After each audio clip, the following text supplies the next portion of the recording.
One of the advantages with the reverse planning is that you can plan in different level of urgencies. And I can show this with an example. So normally if you run a full MRP planning, you will plan everything in one go, and it's difficult to handle the most important stuff first and figuring out if you actually lack some component tomorrow or Friday, and then you're looking at lines that has to do with 5 weeks from now. But in this example, if I calculate simple MRP here in my simple MRP journal, I can use different templates, and when you download the app, we will come up with many different out-of-the-box templates, best practice templates that you can use.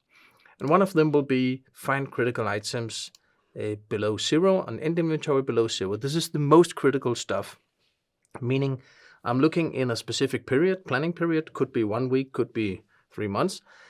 I'm looking at, do we go below zero, and do we go below zero on the end inventory? So I'm not interested in going below zero in the planning period, because if I have a later supply, it's okay, and I just need to move the demands later on. So this is one of the most critical planning templates to use. So if I run this one, I will find items where on my end inventory, I'm actually below zero. In this case, I have 2 items, my city bike here, which is one of them.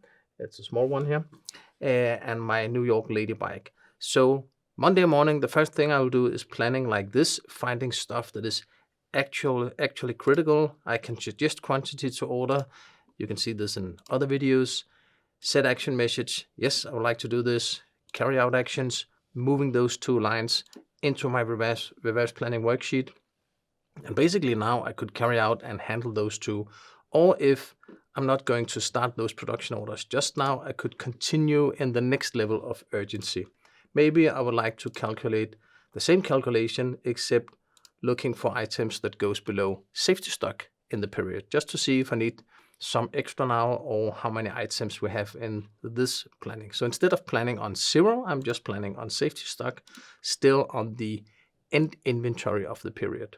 So this is the second most important or second most critical things to plan. Still on my main location, same dates, etc. But now we have more lines in here because we are triggering on safety stock.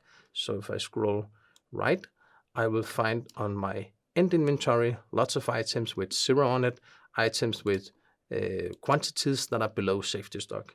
And just like before, I could suggest quantity to order, or I could manually fill in the lines, looking at either selecting actions manually like this, or setting all of them, depending on what you prefer, and carry out actions, and this will apply those lines to the planning worksheet, open the reverse planning worksheet. So this way I can build up having many different templates with different urgency.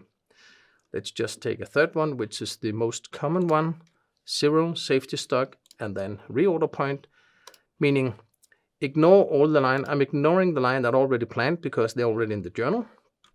So I have a check mark in here. If I look at all the templates in here, and I check the template card, I have a check mark here saying skip if already planned, meaning if it's already in the reverse planning worksheet, don't handle it again.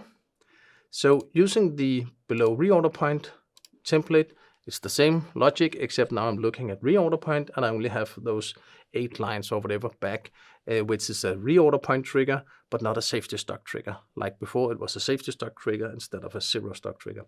And this way I can have many different templates unfolding less level of critical stuff, and maybe in the evening or afternoon, the first date, I will create purchase orders, create production orders, or carry out depending on my planning frequency.